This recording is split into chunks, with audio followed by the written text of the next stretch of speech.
Hello, welcome to my podcast. I've nicknamed this the Stage Door podcast. It is for Unit 5 Audio Production in Level 2 Creative Media. With me today I have Josh Grayson, lighting designer and all-round techie guy. and Laura Sheridan, actor.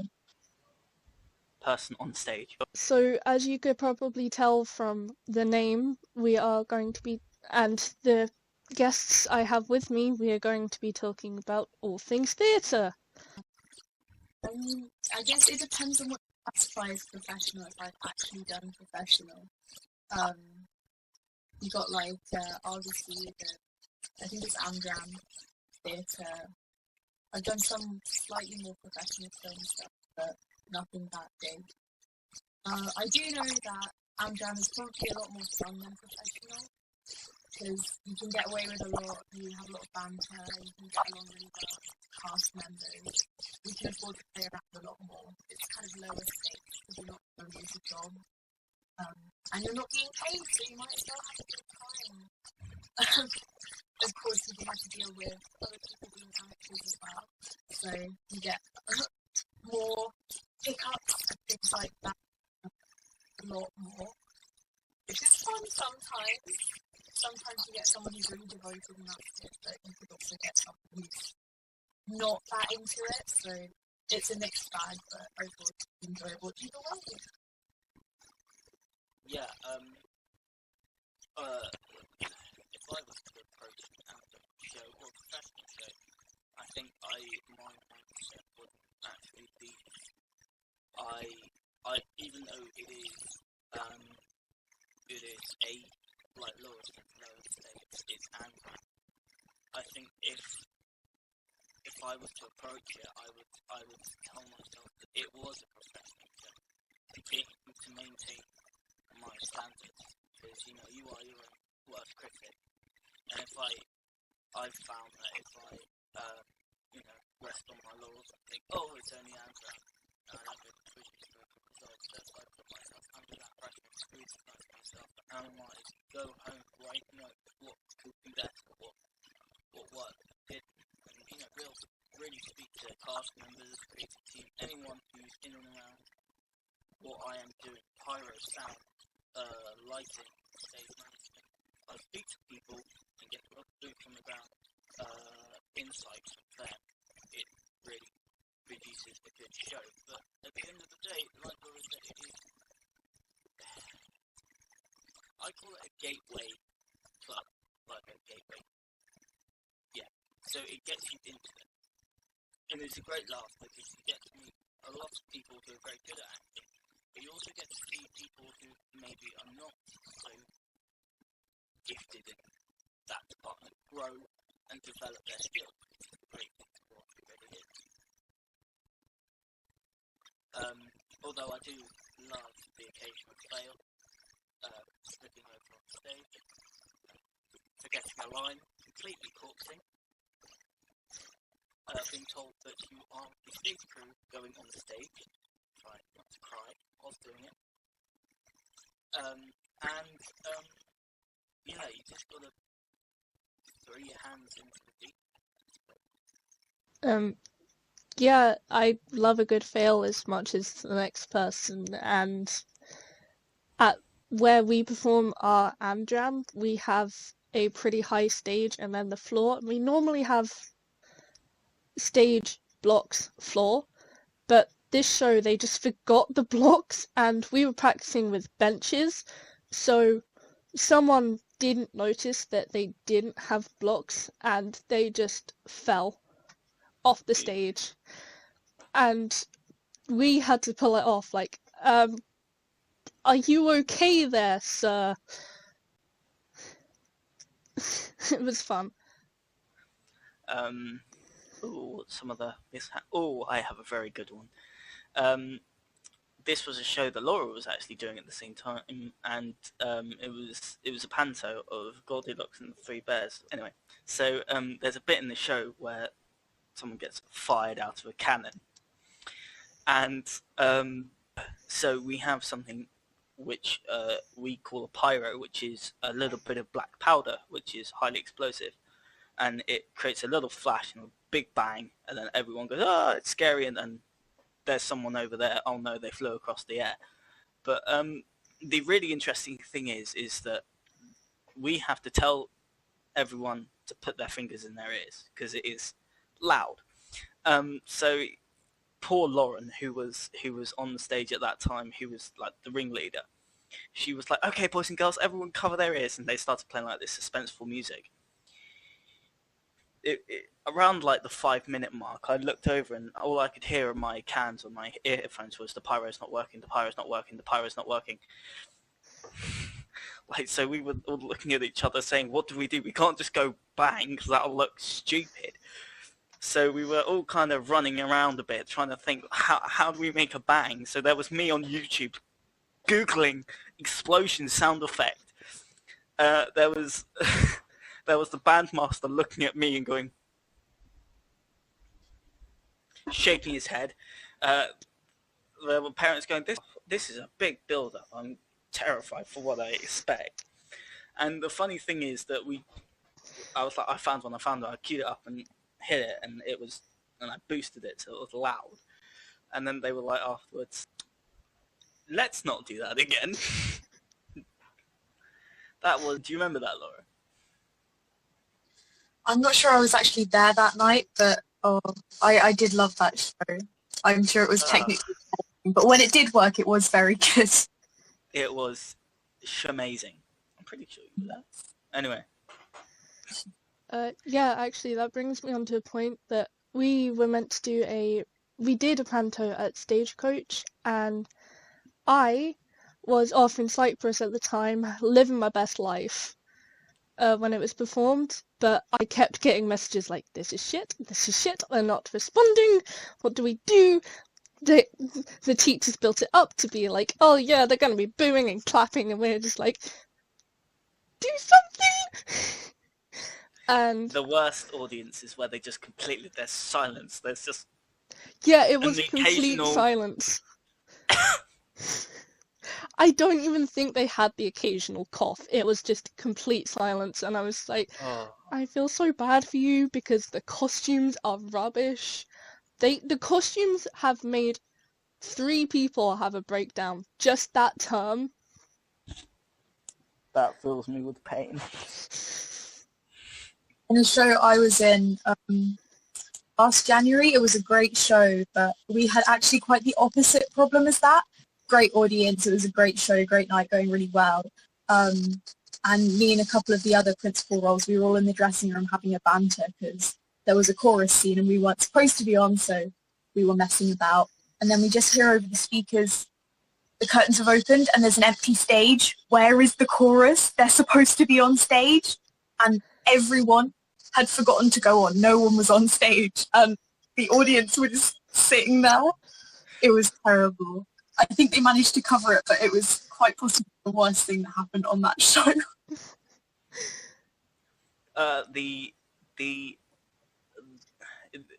This show wasn't funny. It was more just kind of, you gotta think about talking as more like a directives point of. So there was a set builder who built the most amazing Venetian set for the Merchant of Venice. And it was the most amazing set in this really small theatre. And hats off to him, he did an amazing job. But no, you sat through the show and you read the script and you had no idea where you were. I didn't understand a word of it. It was the purest Shakespeare you've ever read in your life. It was like reading French. Oof. Anyway, yeah. So, and you know, the lighting design, the sound design, and the set design were all amazing, but no one turned up because they didn't. You know, the creatives thought, you know, everyone would want to come and see the purest form of Shakespeare there is. And no, but yeah, it was a decent enough show, and you know, it all went well. I saw that show. I went to go and see it. It was dead, wasn't it? I had really high hopes because I love Shakespeare, and The Merchant of Venice is a really good play. But there were a lot of issues with it. There were a lot of issues. The cast really did try their best. I felt so sorry for them, but so much went wrong during that performance. I've never seen this dude get quite so, like, he always used to sit in the house during a show, which I can and can't understand. You know, we always needed a hand backstage, but no, he would sit in the house and watch. So, you know, that is what it is. And he gave the lighting designer a book, and on this book it said, "Lighting design for children."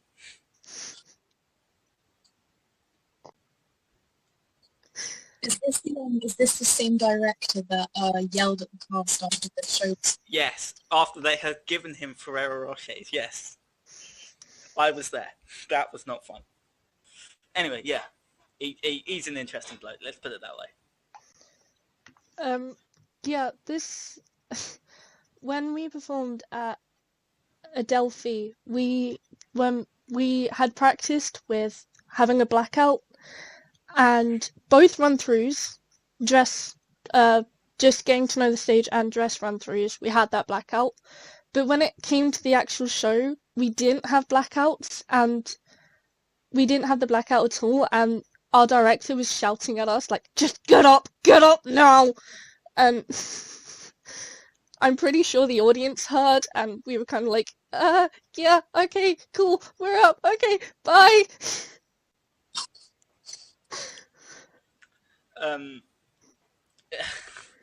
Going on to more professional shows I've done, called Project, which is something I can only highly recommend for anyone who wants to go into it. They happen all over the country, but the one I do is something called the Wycombe Swan Youth Project, which is where we take over at the Wycombe Swan in High Wycombe. In the spring, we're in the Old Town Hall, and in the summer, we're in the main house. The reason I recommend it is because you are given a professional role, and we don't hire in sets. We all build it in-house, and we have 2 weeks to do it. And funny things that have happened.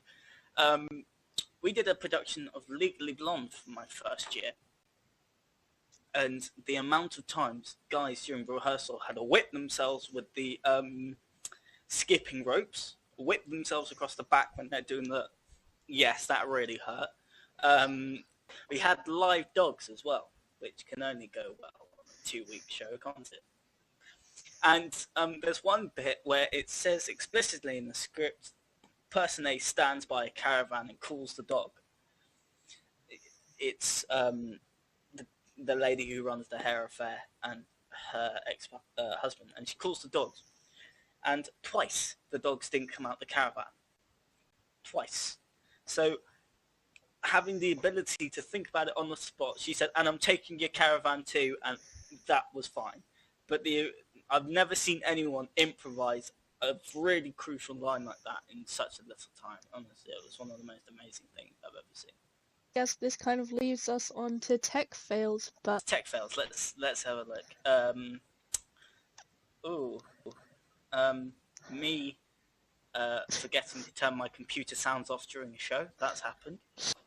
If you've ever seen Guys and Dolls, there's a fight scene called Havana, where it's in Havana, and you know I spent, I think, a good 2 days with the DSM just trying to get it right on time, because there were a lot of spot cues with punches and stuff, and I still couldn't get it right. You're sat there and you're like standing by, go, and there is no like standing by, they're all consecutive.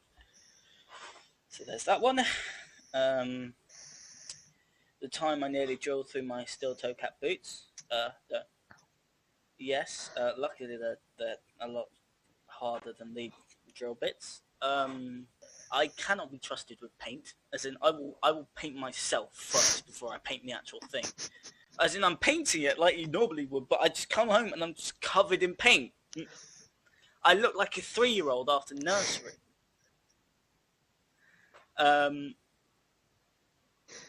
At least 16 lights not working during the show. That's fun. And yes, one of the again for Panto, but not for the same company that we were talking about earlier. They wanted a collapsible chair because that's funny, and I made it so well that it didn't actually in the end collapse. I over-engineered it so much that it literally couldn't collapse. Well, for someone who hasn't done tech before, I do have a really, really good story of a tech fail. I think it was the last tech, or like a dress run or something. It was important, and it was for a show on next week. And the stakes were high, everyone was really stressed out. It was a super complicated dance scene, and we were all exhausted. We'd gone through it so many times. And the smoke was really building up in the theatre, and we were kind of getting a bit worried. And me and my fellow dance mates, I guess, we were standing on the stage saying, like, they haven't told us anything. And we just see this guy coming through the smoke, waving his arms up in the air, shouting something we can't hear, and then the fire alarm goes off. So we're like, oh God, what's happened? So, everyone's going out, everyone's freaking out. We leave the building, we get to the fire safety point, and no one knows what's happened. It's complete chaos. You've got I remember this. Fire cast in a little car park in the dark, completely hyped up on adrenaline. I remember lots of dancing, lots of singing, a lot of chaos, and seeing one of the tech guys run off crying. I really felt for him. But it turned out that had, mildly been a fire because a socket got overloaded. So our lovely fake smoke was actually real smoke. And I think that's probably the biggest tech fail I can think of. I heard about that. At least that tech fail happened in a rehearsal. Mine happened on the actual performance day. 3 performances in a row without a chance for the sound, lighting. It was all one guy to go home and fix the mic. And every diner who was the character that I played had mic 5. And I don't mention mic 5 very often because it will send me down a dark path.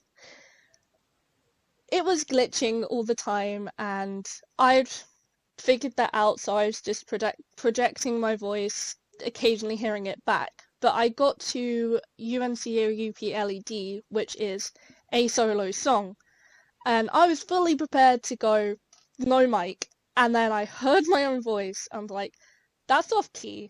Shit, now I've forgotten the lines. And I've never had a bigger part since. And he still hadn't fixed it for 4 terms. So the next time we had a show, I had mic 2, and I was meant to switch, but I didn't know it at the time, with another character, because I was on for the first half, they were on for the second half, mostly. But they were given mic 5 at the start, and you could hear absolutely nothing from them. Mm. It was lovely, but horrible at the same time. I mean, talking about mics, I mean, what with COVID and everything's just been completely and utterly locked down with head mics. Now, you had someone called a sound number 2 who would be in charge of making sure that the mics were all fitted correct to face. There was a role of someone called a sound number 2 who was in charge of making sure that all the mics were fitted correctly during the show, and if they weren't, they would go around and make sure they were fitted correctly to produce the best sound. Obviously now with COVID you can't have that.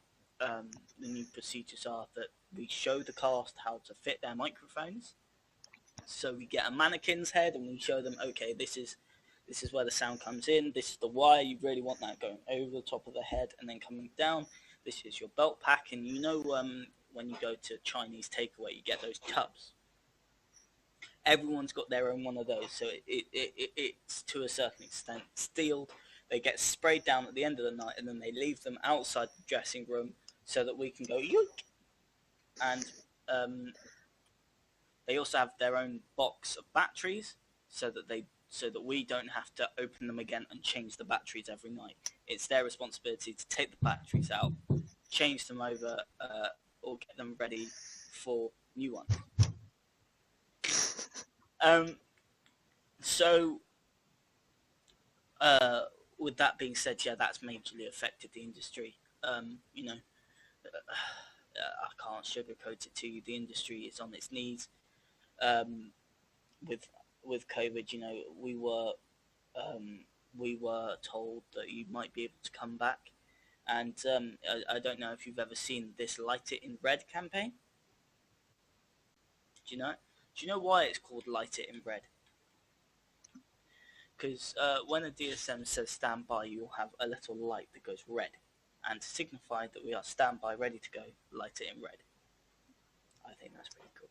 Anyway, and you know, things will change, but hopefully we'll be getting back in there, stuck in, and really, it's my belief that there will be a haven of jobs after COVID, because they just need to get more and more people in to see more shows so that they can get out of the pit that they are in, basically. And I don't really know how COVID's affecting acting side. I don't know how much it's affecting the actors or actresses, to be politically Yeah, correct. I mean, I think it's had quite a big effect. Obviously, I haven't been looking for jobs or anything, so I haven't got to deal with that side, thankfully, but it's definitely changed the way we have to perform. For instance, we're not allowed to look at each other in the next performance we're doing. It's going to be interesting. You're not allowed to look at each other, did you say? Yeah, we got some issues with that. Even with the 2 meter distance, apparently with projection, it's still dangerous. So we've got to work around that, but you got to do what you got to do to tell your stories, I guess. Worst case, worst. Just I don't know. I don't know, man. But I mean, yeah, it's really made things a little bit more difficult now. Obviously, I really want to come out of lockdown, and I really want to see friends, family. I also want to be able to do something that I've been wanting to do for about since I was 3, and the really interesting thing is that I still don't classify myself as a good lighting designer. I don't see myself as a good techie. I mean, I'll do the job and I'll do it well, but I wouldn't. As soon as you start thinking I'm a good lighting designer, you'll start to let things slip, and that's when you just start going down a deep hole. So if you keep telling yourself you need to do better, there's a lot of that as well. Yeah, when we performed at Shaftesbury in 2017, so a while ago, we were allowed to look at each other and we were allowed to hold hands and be close and full out dance, and have mics, and other people were allowed to fit the mics for us. They said not to touch them ourselves, so we didn't. But next performance, we're kind of hoping to have a end of term blowout by June, and it's going to be in the Elgiva in Chesham, and our teacher is hoping that we can hold hands. For the best, I guess. Yeah. I mean, we don't know where it's going to go, so I guess plan for the best, adjust for the worst. Yeah, I mean that's all you really can do, to be honest. You got to take every day as it comes. Really, you got to take everything with a little bit of a pinch of salt. If something, don't get too something. If you get too committed, you'll then start not thinking about, okay, if we don't have that chair, then what else can we do to make it make sense? If you start focusing on laser focusing in on having said chair, you then won't be prepared if it doesn't come through for whatever reason.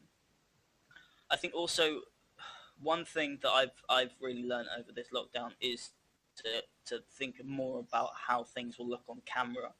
Like I did the same course that you're on now, and I wasn't very good at camera work. And now, because there's a lot of live streams, a lot of virtual showings, you have to, as a lighting designer, have to think that looks good to the naked eye, but how does that look through a lens? That's why if we're hopefully, if we can get the next show streamed, which I really do want to, I'll be having a monitor as well, so that I can see how it looks through the camera as well as in front of me, because I want it to look.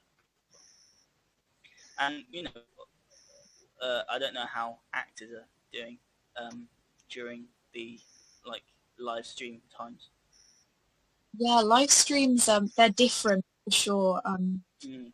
Talk a lot about the differences in performing through live stream, because you don't have as much connection with the audience, no matter how good of an actor you are. Being in the same space gives you more of a connection than through a camera. It's different. I personally think it's got a lot of good sides to it, because though we do have to work harder to reach the audience, the tech guys like you, they're working really hard all the time to make it, and it is making theatre more accessible. At the end of the day, really, if you think about it, at the end of the day, you want to make this show as accessible as possible, and you want the story to be told. And to tell that, you might have to do it in a less conventional mean, but as long as the story is still being told, I'm for it. Right, I guess the next thing is missing props. Ah, yes. Missing props. Laura, you go first. Yeah, missing props is kind of a big thing for me, because I'm really forgetful, and if someone moves my stuff, I'm just completely out of it. I mean, last proper on-stage show I was in, I had to be so careful. I had a sword, one of my favourite props. It was amazing. But nearly every show, without fail, I would lose it. And each actor had a different sword. And it was made corresponding to our characters with really subtle differences. I don't know how often we actually ended up having the right one. People would move them. They'd be like, oh, well, why is that in the way? And just put it in a different place. So I think we had different props every night that show. But we didn't lose them too much. I think we did have to get the stage crew to make us another one, which they weren't too happy about. So yeah, sorry to all techies, but I think they're the saving grace behind losing props, because it does happen. I don't mind losing props, you know, we're all forgetful, but my biggest peeve when it comes to working with cast members is when people take other people's stuff and, you know, start playing with it, start playing around with the stuff on the props table. It's my biggest pet peeve, you know. I'm a big believer in, if it doesn't belong to you, don't touch it. You know, I don't see a reason why you should go up to that squeaky dog toy and when you're bored start squeaking it backstage. You know, it's the same with a fire extinguisher. When you wouldn't randomly go up to a fire extinguisher and start playing about with it, would you? But when it comes to a fire or start moving it, people don't know where it is. It needs to stay there. Think of it as the same way. It's there for a reason. Don't touch it. And people are like, well, it's just an item. It's not, because it helps convey the story. And it's a big peeve of mine, because I can't. The biggest skill of being a backstage person is diplomacy. The biggest skill. You cannot. Even when you've been doing at least 3 all-nighters and you're living off Costa and Red Bull, you cannot lose. You cannot lose your rag. You always have to have that. Okay, cool. You just put it back for me. Awesome. Try and tell the politest things possible not to touch it again. But no, that's the biggest skill you've got to have as a technician, is to have diplomacy and just not lose it whenever you get stressed. Yeah, going off what you said, obviously you guys are a lot more professional in your performances because we literally only have one guy doing the sound and lighting, and he's also our singing teacher. But we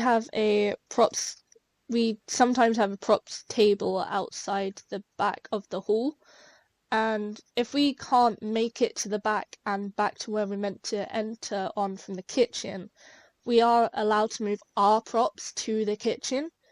And one Mm. time I had a broom or a feather duster and I moved it to the kitchen because I knew I'm going off stage, moving down to the kitchen and then literally picking it up and sweeping on stage.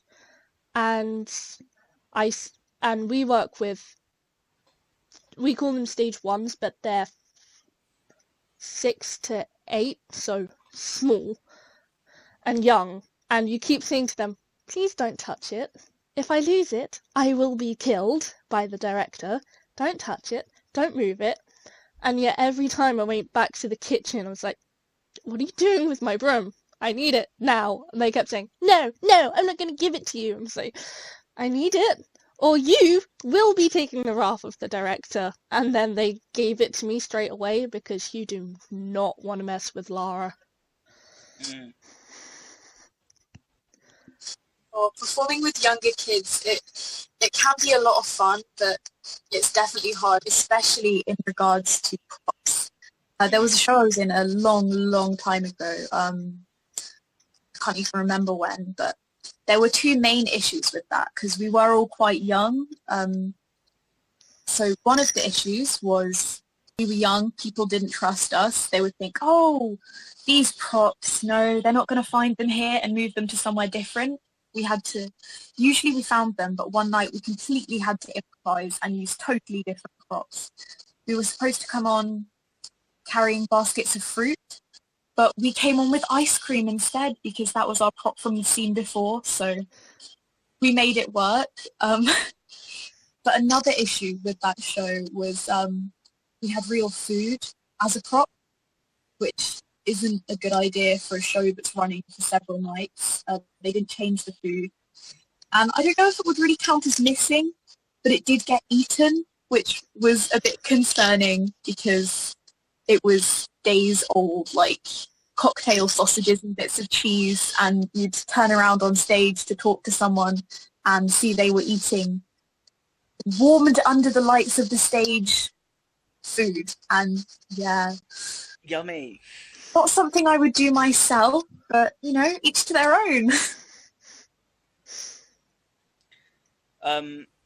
Yeah, just you know, again, it's having that diplomacy. It's having the ability to say to the little ones, okay, this is John's mug. Don't touch John's mug because it's there for a reason, and it's how you explain to them why it's there for a reason. Because you know, to them it's just a mug on the side of the table. Why is it there? Why does it need to be there? It's just explaining to them that no, it needs to be there so that he can come off stage, grab it, and go back straight on stage. Another thing that we're working with kids is particularly interesting is that you have to, anytime you use any form of pyrotechnics, you have to make sure you do it in front of them so that they can hear it, so it doesn't spook them. It's just a rule. You don't have to. It's just common decency, and so you always get the one person always bugging you. When's the pyro going off? When's the pyro going off? And I'll be like, I'll give you the thumbs up. You can all put your fingers in your ears. I'll give you the thumbs up. It's a constant. That's a big thing. That's a shiny thing. What does that do? What does that do? You just got to. It's diplomacy. Yeah, when I was helping out with Greece, I was helping the teddy bears, which is an adorable name. And I think the oldest was year 4. And we had pyros. And Chris had said, right, teddy bears are off stage. Everybody else get back behind the line. And so our hand gestures were because come to the teddy bears and back for the people on the stage who had pom-poms, so they were also pulling them in but not moving back themselves, and we were like, move back, or this isn't going to happen, and we have practiced with this happening and it has been expensive, move back. And we managed to get them going all the time because they happened twice each show. Once before the interval and then once at the end. And may I ask what type of pyros they were? they sat at the front of the stage and they just went up. They're the fountain, the ice fountains, the sparklers, the big sparklers. Yeah, I know. Yeah. And they hadn't planned where the band was going to be, so they had the drummer really close to the one at our side, who had to duck over his drum set and be like, that's really hot. And we had the guitarist on the other side actually physically move in, stepping on all the wires, and I think he changed something on his guitar, and he didn't realize until the show started again, which was fun. But just like having children sit and have to sit with children for an hour, 2 hours, and sit with them beforehand so that they know what it sounds like, they know their cues, they know when they're on, they know when they're off, they get their lines right, and just sitting there telling them, you've got to be quiet now because the show's about to start. Anybody need the toilet? And every time I had to be the one taking them because I was the youngest. I was the least experienced with actually doing stuff, but I was trusted with taking children to the toilet. And every single time we had girls and boys going to the toilets, and they were all given instructions to come back with me. So I waited in the middle. We had boys on one go off to one side, girls go off down the other side, and I said, right, I'm going to be in the middle. I'm going to wait for everyone. If you don't come back here, the lot that come back here aren't going to be ready to go on, so come back here. And then the next thing I know, I've got Joe, who is a grown-up one who's used to working with them, like, oh, the boys have already come back. What are you still doing here? That was fun.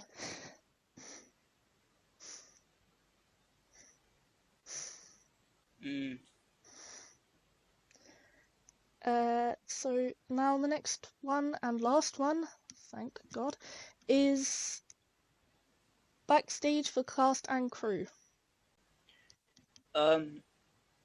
Laura, you go first.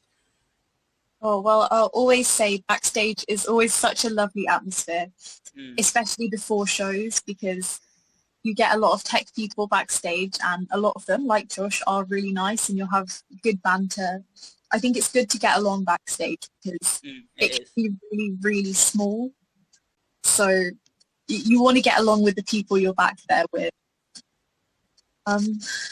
Yeah, I mean, in the wings, it's always high tensions, I'm sure you know. A lot of very, very quiet arguments in there. Oh, I love watching a quiet argument. Oh, they're the best thing ever to watch. It's very full of gestures. It's any creative people having an argument is interesting. It's a real spectator sport. It's a spectator. It's definitely interesting to watch. And what's something I call the "Where on Earth is my prop" dance? I know that dance all too well. You're just standing there and you don't know where it is, and this poor unsuspecting stagehand is just trying to do their job, and then you're on them, and it's just, you're not going to stop until you found it, so they just have to stand there and wait. There's the mid-show McDonald's order. That happens sometimes, where everyone is in the middle of the show and we go, what do you want for dinner? I'll have that. But that's only if we're like really knuckled down to know what we're doing. Obviously, if we're like a bit shaky with the show, we'll obviously wait until like half time or something. But if we know we've got like, I don't know, 15 minutes till the next queue, we're like, oh, what do you guys want from Mackey's or KFC or Subway or whatever, which is always great. And also, just spending time with people that, you know, you have a laugh with the crew, and it's just one of the most amazing things. Yeah, it's so nice. And I mean, backstage is filled with little accidents as much as on stage is. I remember, I think it was during an interval once, I ate blueberries. Really, really bad move because I accidentally dyed my mouth blue, and you'd think, okay, that's fine. But it was very, very visible, and I was about to go on stage after the interval, and I was pretty worried because I didn't know how the audience were going to react. But thanks to everyone else who was backstage, I managed to get given a toothbrush and chewing gum. That's the weirdest request I've ever had on a headset before. I was just chilling like by the sound stuff because I was just making sure everything was fine, and I just heard, to any member of the stage crew, could we please get a toothbrush and some gum over to Miss Sheridan, please? That's a toothbrush and some gum over to Mrs. Sheridan. Thank you. So I'm like, oh goodness me. We turn around and there's Laura looking like she's just eaten an entire blueberry bush. It was not a sight I'd ever seen before or ever will see, but I managed to get a toothbrush. I couldn't find anything, but I managed to get a toothbrush and some gum to you. So I hope you enjoyed. Oh yeah, I mean, it's like terrifying in the moment when anything goes wrong, even if it's really ridiculous like that. You're like, oh my gosh, I'm gonna die. I'm never gonna recover. I'm gonna have to go and live in the mountains. I'll never act again. And then 50 minutes later, you're laughing. So. Oh, don't ever get the stage crew to come on stage because their resting face is awkward. Their resting emotion. Their resting emotion is awkward. Once they come out into the light, they're like that goblin thing from the Lord of the Rings. Start to shrivel up. They're like. They're good at what they do, and they do it for a reason. Yes. No wonder we stay in black clothing in the dark where no one can see us. Yeah, at every show we have like 50,000 scripts because none of us can remember our lines. And most of the time we've got 5 on stage, 5 in the kitchen, and then we've got everybody else's wherever the hell they've put them. And most of the time you're like, oh, where's mine, where's mine, where's mine? But sometimes you just have to go, I know I'm on, and flip the next one that you find, and they get really mad at you for flipping the page and like, I needed to know my lines. Please don't get mad at me. Yours was the one I could find. I know you flipped mine because that's not on the page I left it on. So just forgive this flip. Oh, talking about scripts, I had, this was on a different show to what I've done with Laura, but I had someone, there's something called, like, what's it called where they're all stapled together and you can't throw it about and all the pages get separated. And then there's one that was held together with Pritt Stick. Pritt Stick. Now, everything was going well, flicking through it, and he tripped. And all 175 pages of said script everywhere. And he was on in 2 minutes. Oh, I have never picked up so many pieces of paper and read them, and like I could actually like close my eyes. I could see page numbers. I was flicking through them that fast. I mean, it doesn't help that I'm dyslexic and I can't count to 5. But hey, I mean, it goes something like 1 to 10, right?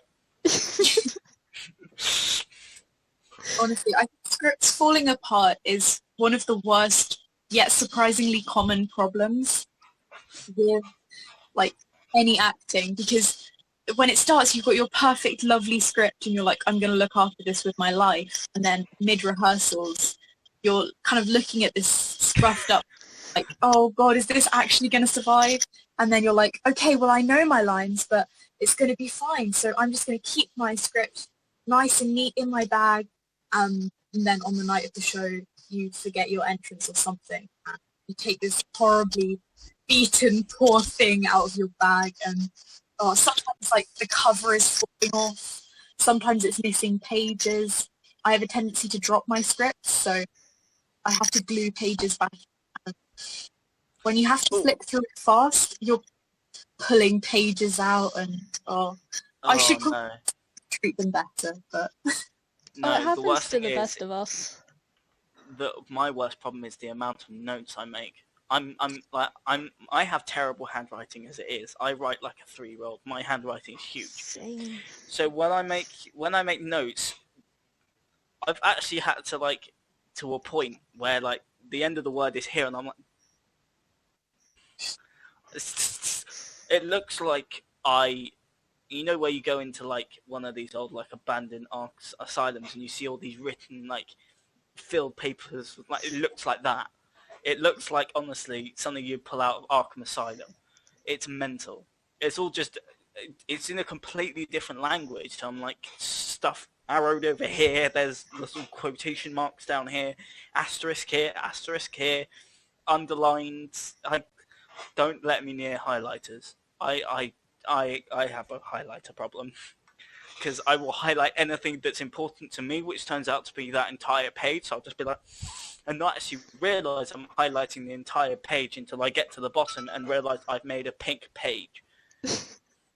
To be honest, if you have clean pages, you're not that good at looking at a script. I think the people who have the worst looking scripts are just the most devoted. Because the worst one I've seen is where it got so bad.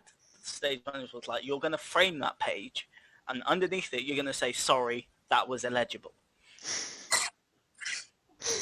It was like there was just it looked like my brain had exploded on a piece of paper. it just like that sometimes.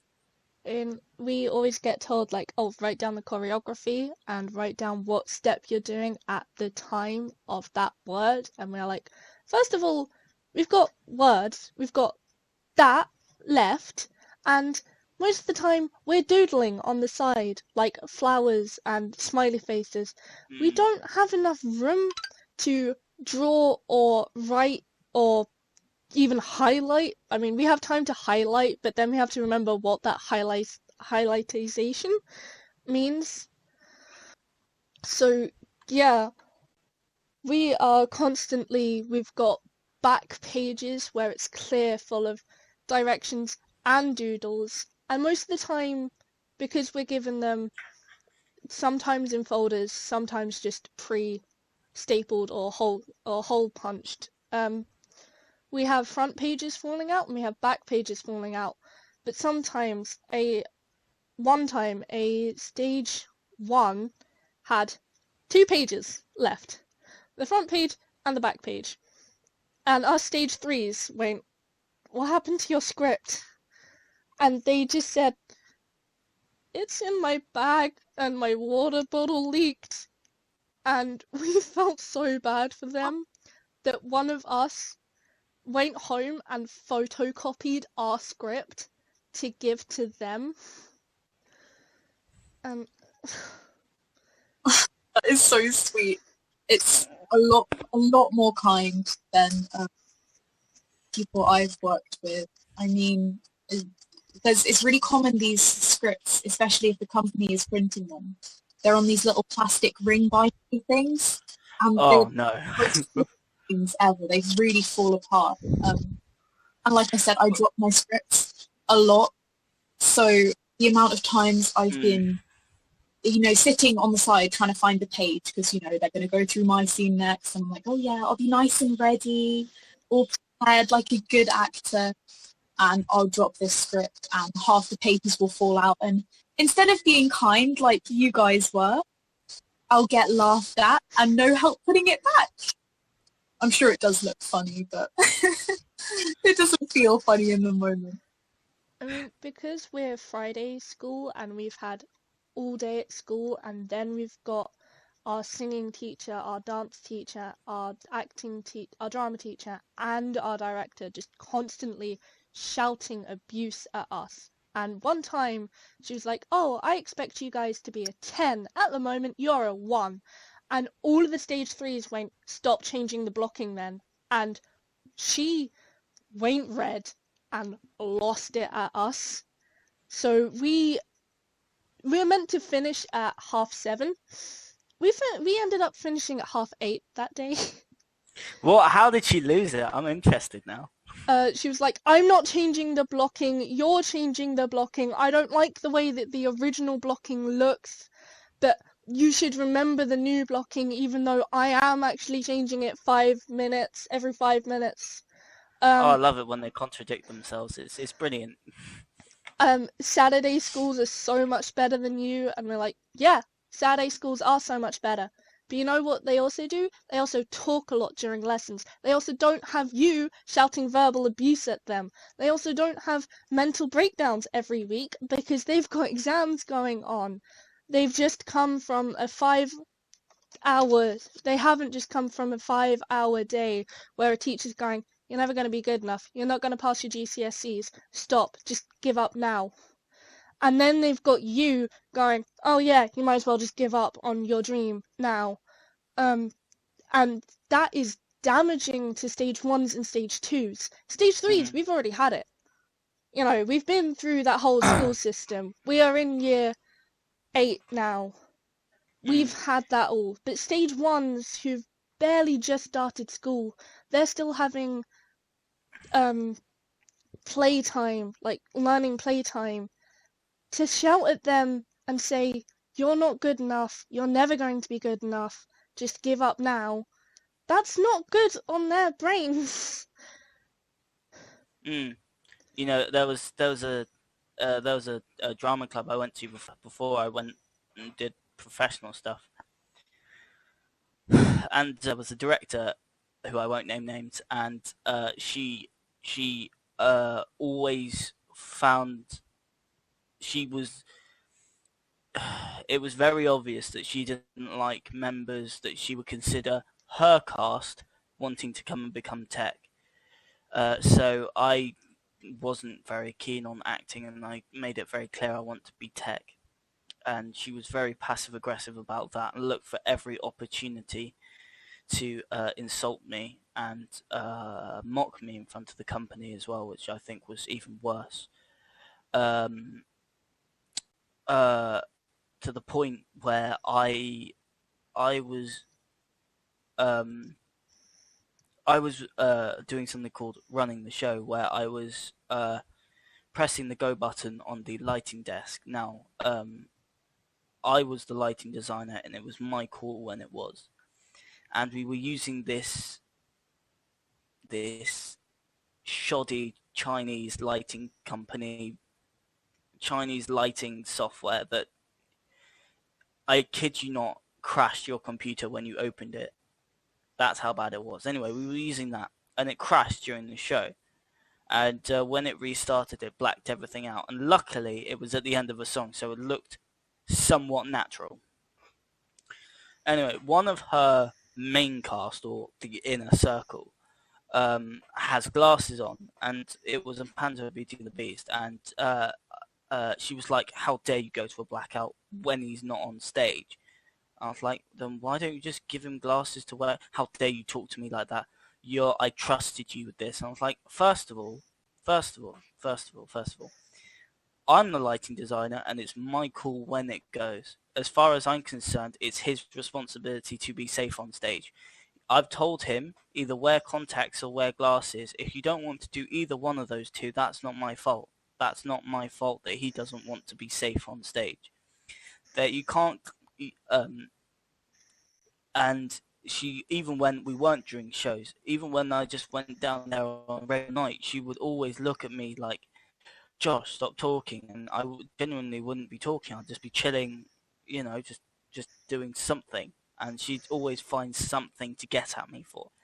And it all kind of came down to a boil on one night after a show, and she said, "You're never gonna do tech again here." I was like, "Okay, can I do acting then?" And then she was like, "Let's see how auditions go." So I threw my hat in the ring and I auditioned for a part, and she didn't even look. She didn't even look at my audition. She was just on her phone. So I was like, first of all, that's rude. Second of all, I don't want to be in your shitty shows anymore. You run it like a crack-talked dictator. I want to actually be able to do lighting properly and not being told that just because I did something 2 seconds too early makes all the difference. First of all, you've never actually listened to me once. It's all been about what you want, and as a lighting designer, that's not how it goes. Second of all, you have not provided me with any script of any kind. I've just had to make vague notes on my computer. Number three, you cannot, and I quote the words she said was, "If you keep talking, you will not be welcome down here anymore." I was like, well, that's funny because you never really made it seem like I was welcome down here anyway. I was just like, don't be silly. I made you feel welcome all the time. I was like, right, how about the times where you refused to look at me during the audition process? The time that you called me out for making a mistake in front of the entire company, not letting me do my own job. I was in charge of props and someone moved a prop and I was like, can you just put it back for me? That'd be absolutely great. 2 minutes later, how dare you shout at a cast member for moving their props? I was like, I didn't. Number three, there's a list of 101 things that just was not okay about that place. And then finally, and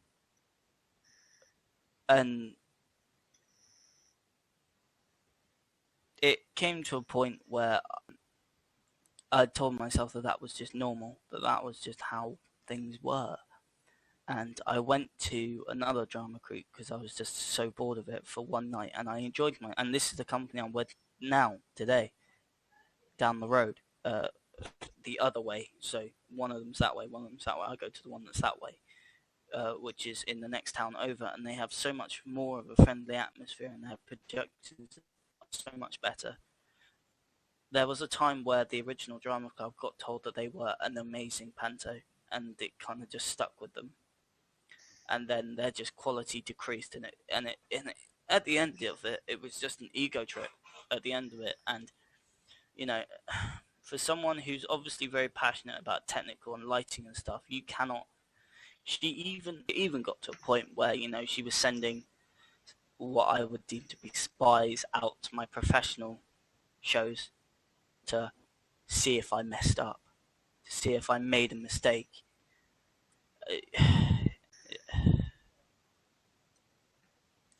And that's another thing I'd say to any new aspiring technician or someone, is ability to have that ability to say, actually, no, this isn't right. They aren't treating me properly.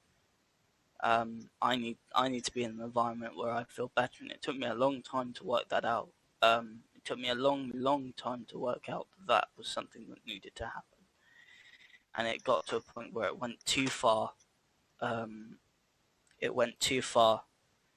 And ended up with me crying in the bathroom.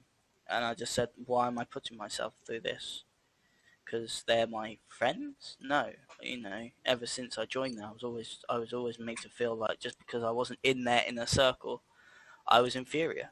And the only way you could really get into that inner circle was either be friends with the director or just be high up. So yeah, it's you just got to have the ability to stand up for yourself, or to think, this isn't the place for me. Because you will meet directors like that. That's also the case with my stagecoach. Like, we had Starlight Express, and everybody said, oh, that was amazing, and that was the last good show. That was the last show where everybody actually got along, and we had backstage bants, we had rehearsal bants. I mean, if I said to one of my train friends, if I said, oh no, they would say, oh shucks, because that was just something. It was Freight, it was at the beginning of Freight is great, and we had in a rehearsal, we didn't have the sleeper train, who I think we made start it off, and so I just went, "Oh no!" and then they carried it on. Um, Mm. but yeah, you could just shout down the corridor, "Oh no!" and Megan or Hannah or Nandini, oh, there was another girl, but I can't remember her name at the moment, would just shout, "Oh shucks, it's the freight trains, the dump trucks." And me and Megan were the only people that actually put effort into our name song, because we did a whole lot of local commotion, and that was the way it was meant to be. But ever since then, Lara just, I am putting these names in there because people need to know. Lara just went downhill from there. She got really stroppy. Nothing would be right, because that was also the last time that all three schools had the same dance teacher, who then went on to do radio, but she started radio on a Fridays, so we were the first people to get a different dance teacher. Her name's Jenna. Absolutely lovely. She's just recently had a baby and he's so cute. But getting off track. But the show after that was Treasure Island, and we had 5 people leave after that show. And so the atmosphere went down a lot.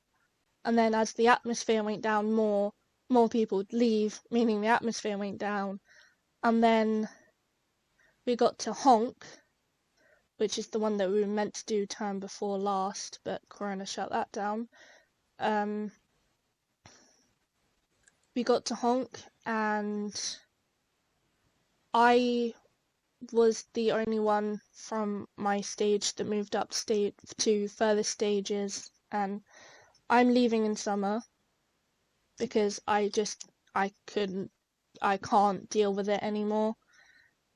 Emily's lovely. I'm not leaving because of Emily. I am leaving because of the director and because the classmates are horrible. Like, if you're not in their gang, if you're not social, you will be laughed at in class, and you will be made to sit on the floor if there aren't enough seats. And me, Daniel, and Yarjat all have the same problem of we came in after them. We came in this term, really, so we don't know them that well. We can't get in with them. We can't be like, "Oh, yeah, Johnny's doing this and Hannah's dyed her hair," without them being like, "Oh, are you laughing at us now? Are you being mean to us?" And it's just turned really toxic. But I'm on a group chat. Well, I was on a group chat until everybody started ignoring me. And I decided it was best to leave anyway. But after I moved up, apparently it got really, really toxic. And so my friends who don't have the best mental health as it is, I had to leave to maintain somewhat of a healthy mental health style, because otherwise they wouldn't still be alive. But our director, I call her a director, she's our principal director, she has, she doesn't know that. And me, Hannah, and Megan, who were the oldest 3, we were all meant to move up to further stages together, but Megan went to uni and Hannah got a job, so I was the only one that moved up. But we were all planning to go to Lara and be like, "Listen, this isn't good enough anymore. You are making people leave. You are making us feel worse about ourselves whilst we've got teachers breathing down our necks. saying deadlines are due, you're not going to get through this if you don't start studying now, save all of the spare time you've got to study. And then we've got you also shouting on top, like, oh, you're not going to be good enough, you should just give up your passion now and find something different to do. And Colin just he made everyone dread going to singing, and stage 3's almost always had singing first or singing last. But either way, he's just come from a class, so he is grouchy. So yeah, Stagecoach got bad and has made many of us have breakdowns in the toilet too.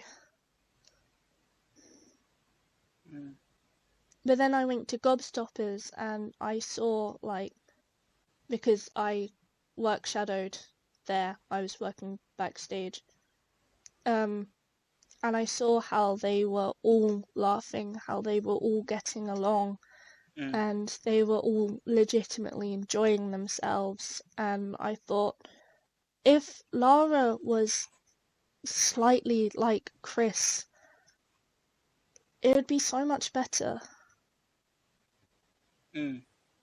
It would be.